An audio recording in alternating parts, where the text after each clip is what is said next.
por todos los problemas que tengo, por todas las conductas insanas que se han cultivado y se han tolerado y se han permitido que entren adentro del hogar, adentro de la casa, adentro de la propia vida. ¿Pero por qué?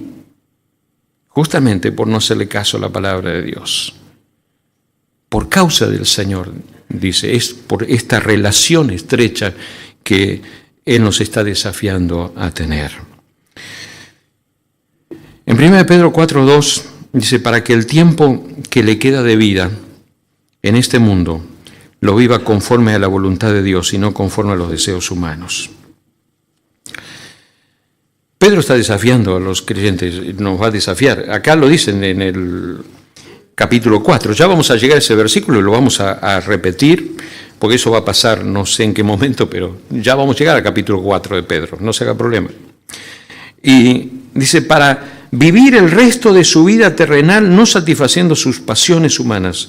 Pero tenemos que leer el versículo 1, ¿no? Por tanto, ya que Cristo sufrió en el cuerpo, asuman también ustedes la misma actitud, porque el que ha sufrido en el cuerpo ha roto con el pecado para vivir el resto de su vida terrenal no satisfaciendo sus pasiones humanas, sino cumpliendo la voluntad del Señor. Uy, se me viene una pregunta, ¿no? Porque dice, para que el tiempo que le queda de vida en este mundo. ¿Cuánto tiempo me queda de vida? Qué buena pregunta, ¿no? A ver, las reacciones de mis hermanos. Ahora los veo mejor. ¿Cuánto tiempo le queda de vida? Y yo no sé. Ahora veo acá. Yo no sé cuánto me queda. Uno puede decir, no, a mí me queda mucho tiempo todavía. Pero Pedro está diciendo, vos no sabés cuánto te queda. Pero sí te voy a decir una cosa, que el tiempo que te queda, vivilo conforme a la voluntad de Dios. Es como para decir, bueno, ¿te queda claro? ¿O te queda alguna duda todavía? El tiempo que te queda, vivilo conforme a la voluntad de Dios y te va a ir mejor, te va a ir bien. Vas a ser edificado, vas a ser sano, vas a ser saludable, vas a ser de influencia, vas a ser un hombre de Dios, vas a ser una mujer de Dios, vas a tener una familia de Dios. El tiempo que te queda, vivilo conforme a la voluntad de Dios, no a las pasiones, no con las pasiones del corazón. Bueno, un buen desafío, ¿no? Pedro, las cosas que escribe, pero para nosotros las escribió. Hay algo interesante acá, una vida conforme a la voluntad de Dios, podríamos escribir, hay libros, ¿no? Elizabeth George y su esposo han escrito, un joven conforme a la voluntad de Dios, una mujer conforme a la voluntad de Dios, un hombre conforme a la voluntad de Dios. Si no los leyó, léase esos libros que son buenos, y tantas cosas conforme a la voluntad de Dios. Ahí tiene usted para leer, para nutrirse, para crecer. Una vida conforme a la voluntad de Dios, esencialmente, ¿saben lo que es? Es santidad, ¿no? Pablo le estaba escribiendo a los creyentes en Tesalonicenses, porque la voluntad de Dios es vuestra santificación, dice Pablo. Es santidad, es integridad, es interiormente estar en comunión con el Señor. Y vivir en santidad en lo secreto. Tu Padre que ve en secreto te recompensa público. ¿Qué pasa en el secreto de nuestro corazón? ¿Qué pasa en el secreto de nuestra vida? ¿Qué es lo que está pasando por ahí? ¿Cuántas cosas pueden pasar por el secreto? Que para nosotros son secretos, pero para Dios no son secretos, porque para Dios no hay ningún secreto. ¿A dónde huiré de tu espíritu?, dice la palabra. A ninguna parte, porque todo lo conoce el Señor de nuestros pensamientos. Pero dice Pedro, acá, para que haciendo bien hagáis callar la ignorancia de los hombres insensatos. Hay mucha gente que no va a entender, no va a comprender, va a cuestionar, va a juzgar de distintas maneras, pero cuando nosotros actuamos conforme a la voluntad de Dios, conforme a la santidad, al hombre que no conoce a Dios, a la persona que no conoce a Dios, lo único que le queda es el silencio. No le damos ingredientes y no le damos para que sigan discutiendo, para que sigan cuestionando, para que sigan criticando. ¿Por qué? Porque uno actúa en santidad.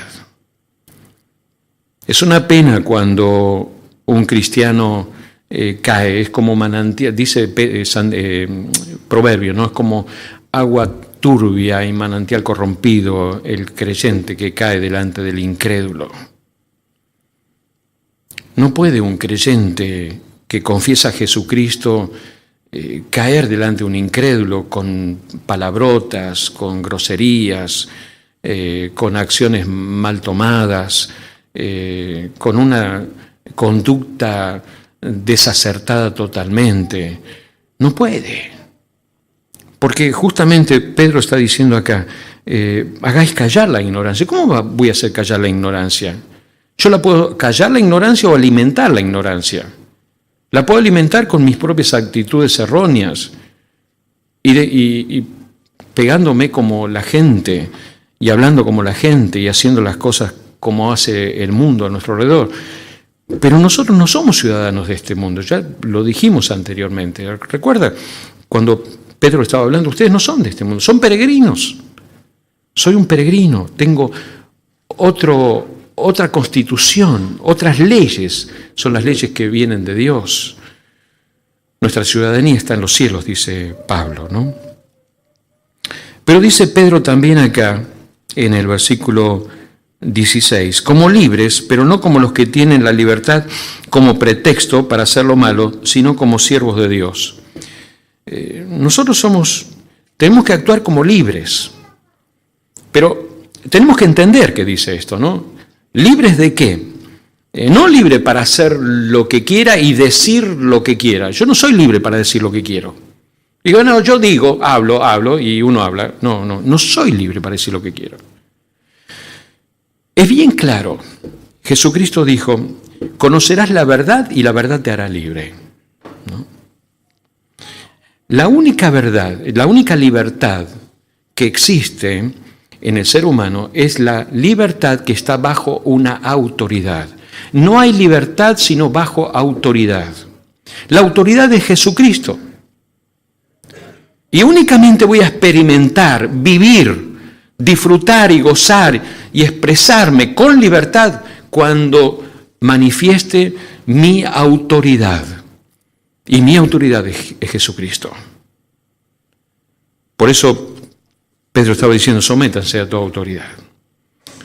Pero si yo no me someto a la autoridad que es Dios en mi vida, me va a ser muy difícil someterme a cualquier autoridad. Por eso como padres tenemos que enseñar a nuestros hijos en los primeros pasos las instrucciones para que sean temerosos de Dios nuestros hijos. Para que ellos aprendan desde pequeñito a tener temor, reverencia, a tener amor por Dios. ¿Por qué? Porque eso va a ser para ellos una fortaleza, no una debilidad, va a ser una fortaleza increíble. Como cantamos la canción, Él es mi fortaleza, pero yo se la tengo que enseñar a mis hijos cuando nacen, desde pequeño, y recordárselo todo el tiempo, todo el día, con mi ejemplo, con mi vida, en mi hogar, todo el tiempo, mostrárselo. Ahí está la fortaleza. Y entonces, Él es nuestra autoridad. Y cuando Él es nuestra autoridad, yo puedo vivir en libertad y puedo tener libertad. Ahora, en Gálatas capítulo 5 hay un pasaje interesante que habla del mismo tema que habla Pedro aquí, pero acompáñenme usted en Gálatas 5. No está en la pantalla, así que va a tener que anotarlo por ahí en algún lugar.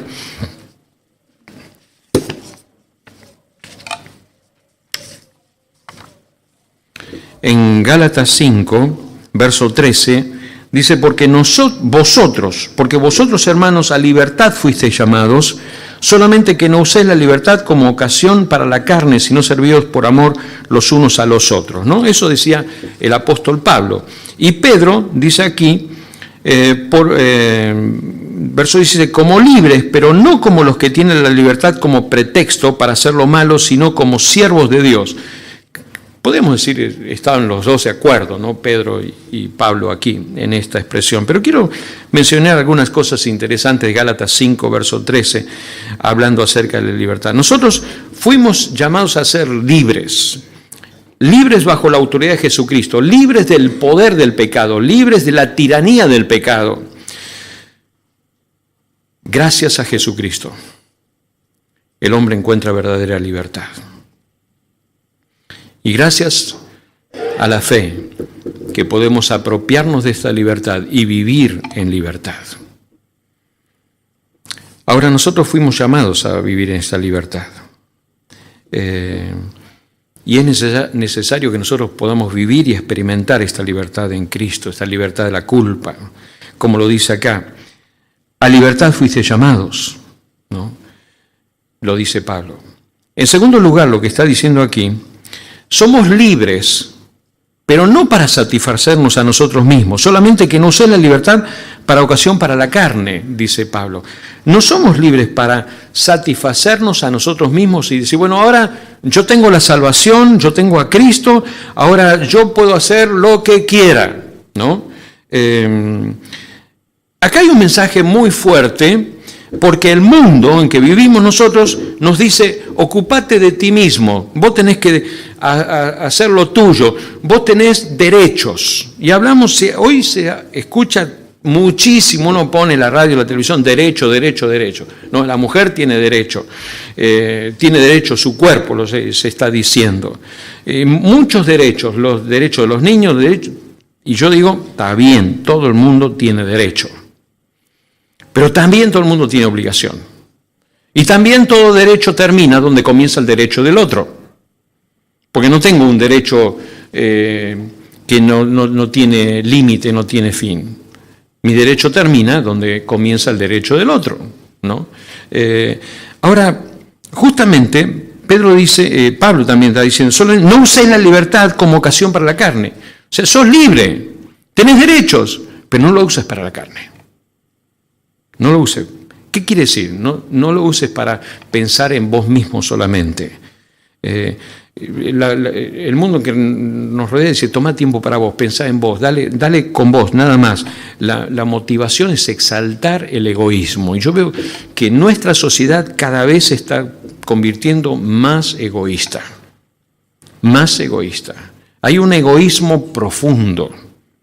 Un egoísmo profundo. La ideología de género tiene su base, su raíz en un egoísmo profundísimo, profundo, que surge del corazón del hombre sin Dios.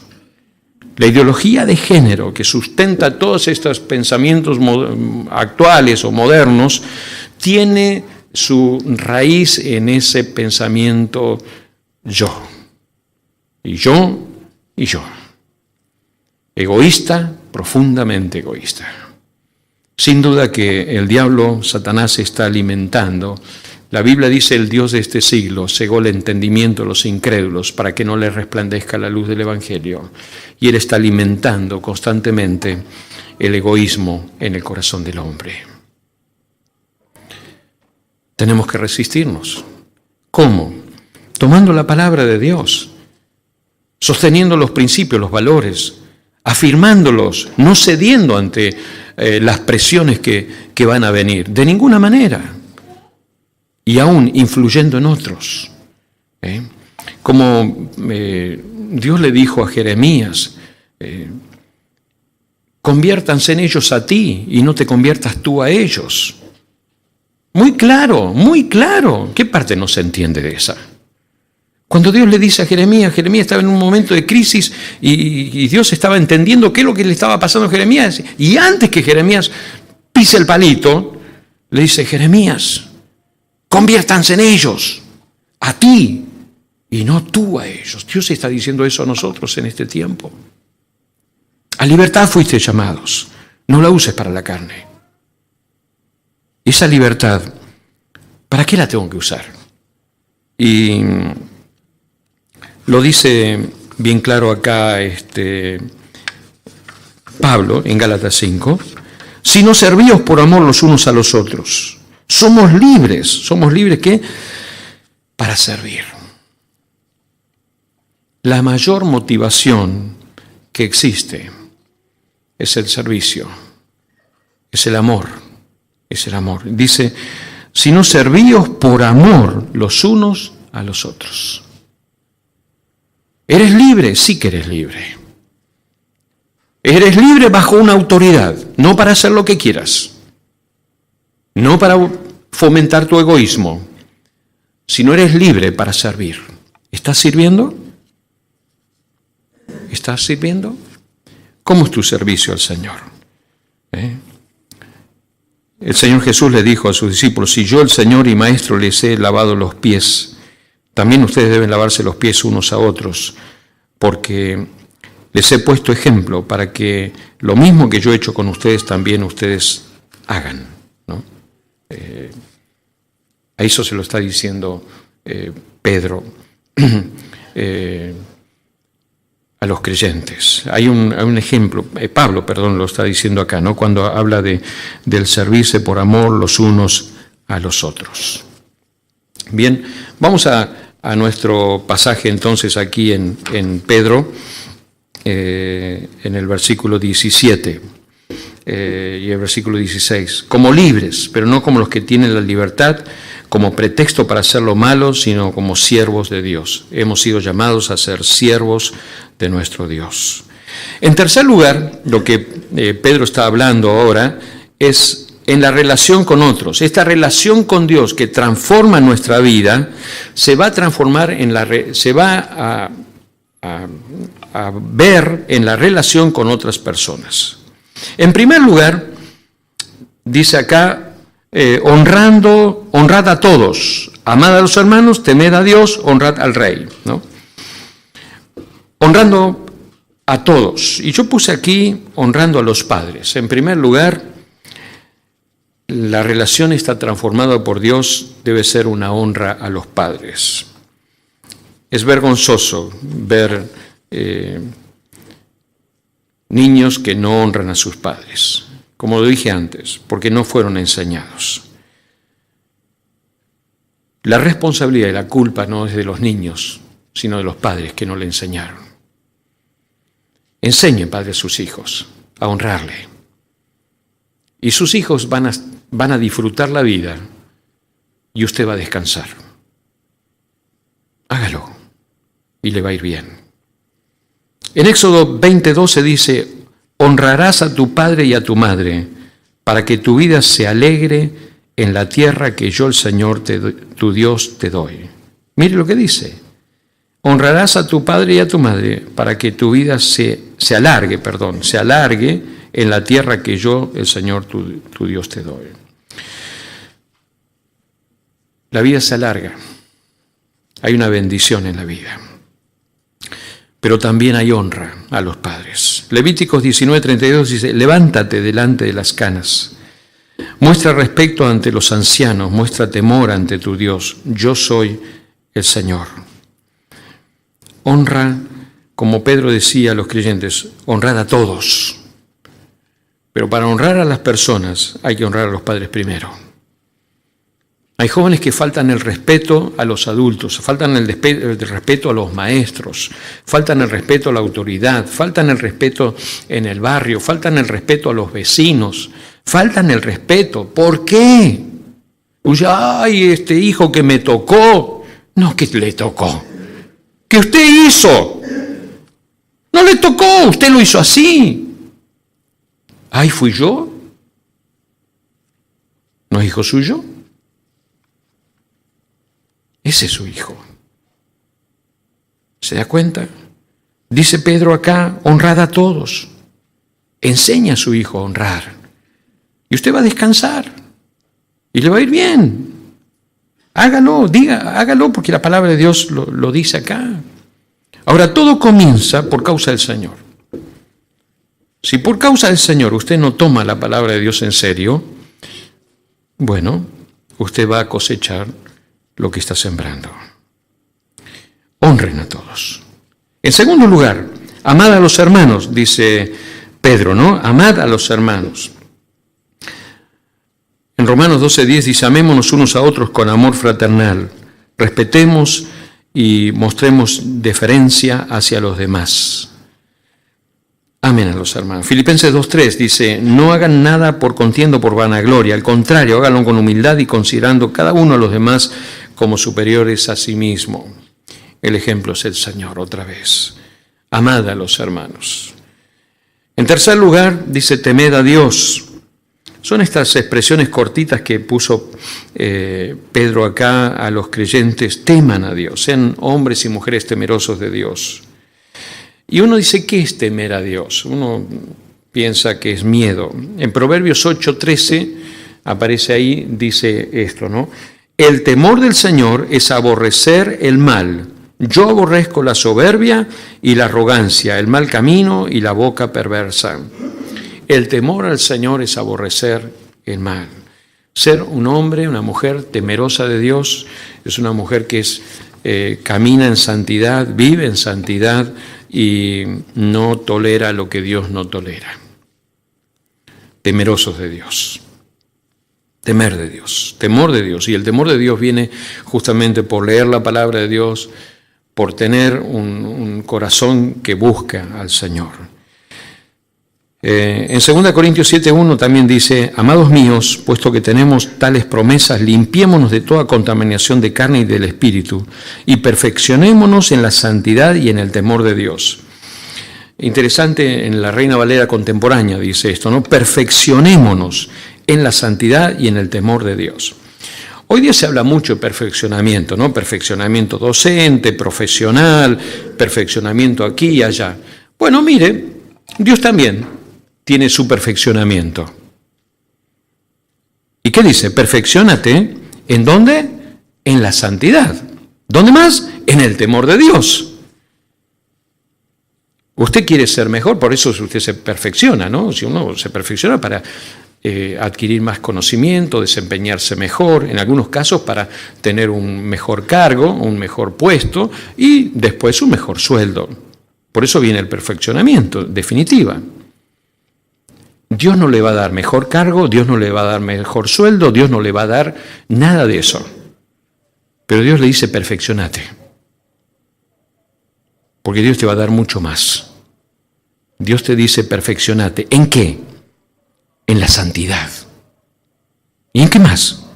Y en el temor de Dios. ¿Lo ve?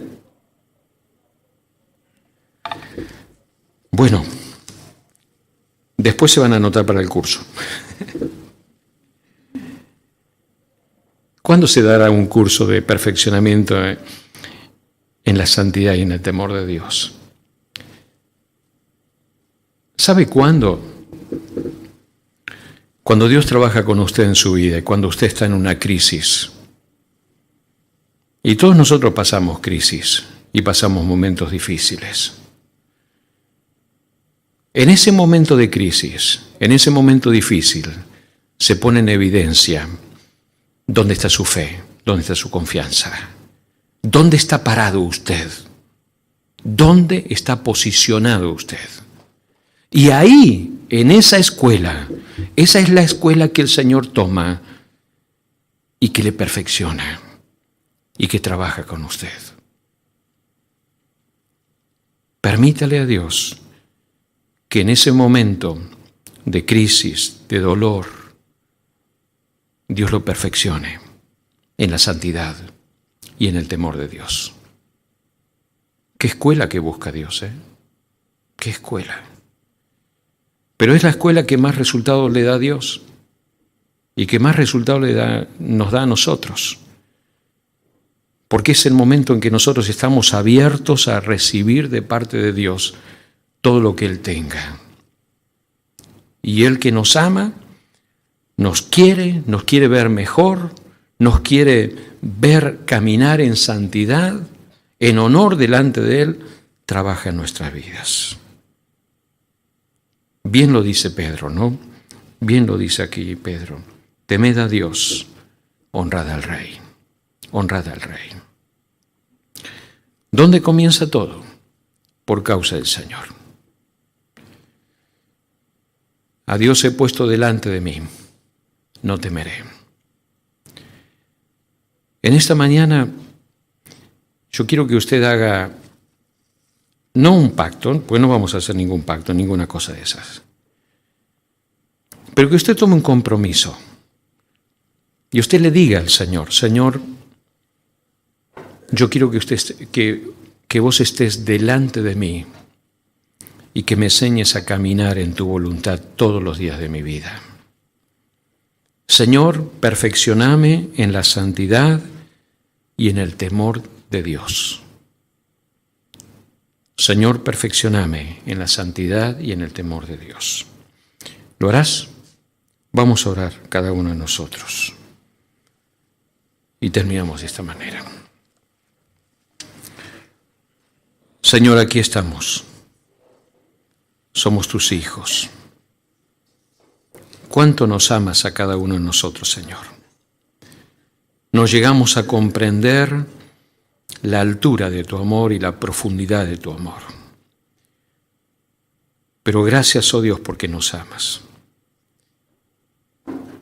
Gracias, Señor, porque tú nos llevas a la escuela, a tu escuela, para ser perfeccionados. Y gracias porque en medio de las crisis y del dolor tú trabajas, Señor, en nuestras vidas. Gracias, Dios. Gracias, Señor, porque tú eres nuestra fortaleza, Dios. Y en ti hemos puesto, Señor, nuestra fortaleza en ti, Señor. Gracias, oh Dios. En esta mañana, Señor, nos rendimos delante de ti. Y decimos que te necesitamos, Señor. Te necesitamos, oh Dios. Necesitamos tu auxilio, tu ayuda, tu fortaleza, tu protección. Tú eres Dios, Señor, y no hay otro como tú. Gracias, Señor, porque tú eres el que nos sostiene en medio de las batallas.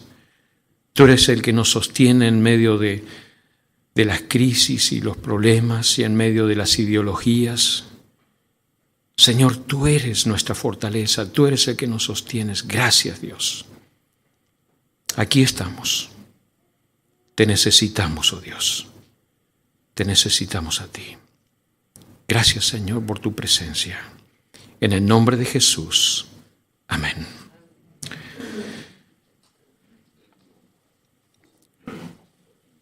Pedro comenzaba diciendo por causa del Señor y ahí comienza todo. Quizás estás aquí esta mañana y todavía no has tomado la decisión más importante que toda persona debe tomar. Jesús dice, tu Padre que ve en secreto te recompensa en público. Y hay algo que nosotros en el secreto, en lo íntimo del corazón, tenemos que hacer en algún momento de nuestra vida. Y es entregar nuestra vida a Jesucristo. Y yo quiero animarte en esta mañana, que no te vayas de aquí, sino que entregues tu vida a Jesús si no lo has hecho antes. Y le digas, Señor, quiero que entres en mi vida. Quiero que seas el Señor de mi vida, perdones mis pecados y quiero que gobiernes en mi corazón. Si no, va a ser toda una ilusión. Va a ser toda una ilusión pretender vivir la vida y la vida no se vive con ilusiones. La vida y el mundo está lleno de ilusos, pero los ilusos no van a ninguna parte. Pero solamente cuando entregás tu vida a Jesucristo y permitís que Jesucristo gobierne tu vida experimenta una transformación. Rendí tu vida a Jesús y aceptalo como tu Salvador personal en esta mañana. Y yo quiero animarte, si hay alguien, una persona, quiero que ores en este momento. Y vamos a orar. Permitir que Dios entre en tu corazón y te transforme verdaderamente. Ora, ahí donde estás, y voy a orar por vos también. Padre, aquí estamos y te ruego en este momento por aquellas personas que están luchando en su interior, para que tú, Señor, puedas tomar posesión en sus vidas y ser el Salvador. Gracias porque has venido a dar vida y a dar vida en abundancia, Señor. Gracias por el perdón, gracias por la salvación, gracias por la cruz. Gracias, Señor. Señor, obra en salvación en esta mañana, en este lugar. Gracias porque vos lo hacés, Señor. En el nombre de Jesús. Amén. Queremos ayudarte, queremos hablar contigo y cualquier hermano que quiera conversar después, estoy dispuesto, los ancianos de la iglesia también estamos dispuestos a ayudarte a dar pasos, a dar pasos de fe, a dar pasos de crecimiento en la vida. No te quedes estancado, no te quedes donde estás. Permití que Dios sea más grande en tu vida. Es un desafío cada día conocer más al Señor. Que Dios te bendiga y puedas crecer y dar pasos de fe y de crecimiento cada día. Gracias, hermanos. Adelante.